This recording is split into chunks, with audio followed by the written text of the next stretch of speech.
Welcome back na naman sa ating night spearfishing adventure. Gusto mo ba ng libreng ulam?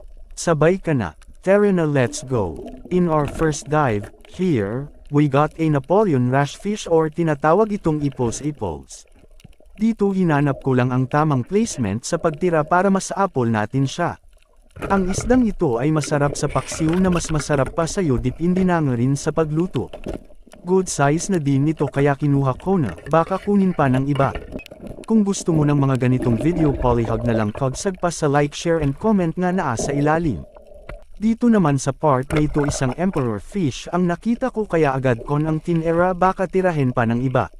Sa next dive naman, isang pag-itang handang magpakuha ang umatobang sa akin, at dito wala ng tampak-tampak pa halatirada na. Masarap ito sa adobo at kilo. At dito naman isang pugita ang tumago sa ilalim ng kanyang bahay, estimated ko dito ay mga nasa 2 kilo, dito tinusok-tusok ko pero pahirapan talaga ang pagpapalabas kasi kapit na kapit siya. Pero sa ilang minuto kung pakikipagdigma sa kanya, sa wakas nahuli ko rin siya. Good size na siya mga idol, masarap ito sa adobo at kilawin na pwedeng gawing pulutan at ulam sa bahaw na mais.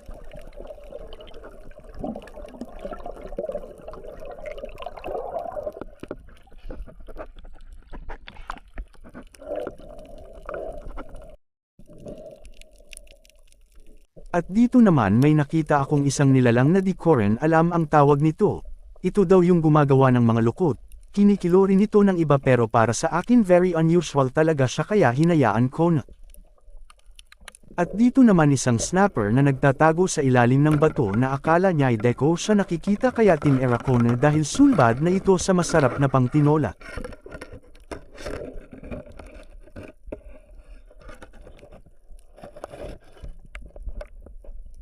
Sa part na naman na ito isang danggit na natutulog ang napana ko, ito ay masarap sa prito kaya kinuha ko matik busog na naman tayo nito.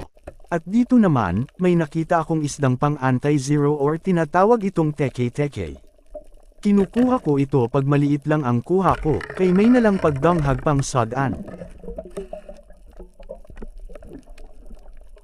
Dito may nakita akong isdang mukhang aso, ito pala ay isang popper fish pero ito yung exception sa ating spearfishing adventure kasi pag kinain mo ito nang hindi sa tama ang pagproseso tiyak na sa heaven ang punta mo. At dito naman another Napoleon wrasse fish or ipos-ipos ang nakita natin. As usual we are going to place our spear gun in the right way in order to hit the target. Of course dahil sharpshooter tayo automatic na tera natin yan, again this is very good for paksiw.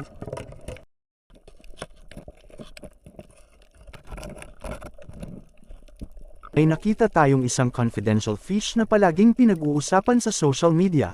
Ito ay ang blue-green grouper, kaso nga lang dito sa part na ito biglang nagloko ang camera ko kaya hindi ko na video. Dito naman, yung bayaw ko nakakuha siya ng red snapper or manghagat na isda, isa itong first class fish na kapag sinabaw mo magmamantika talaga sabaw nito. And aside sa snapper na nakuha niya nakakuha din siya ng cuttlefish or tawag nito sa amin is kobutan na napakasarap sa adobo at ihaw. After this dahil pagod na for almost 2 hours of spearfishing umuwi na din kami. Thank you for watching.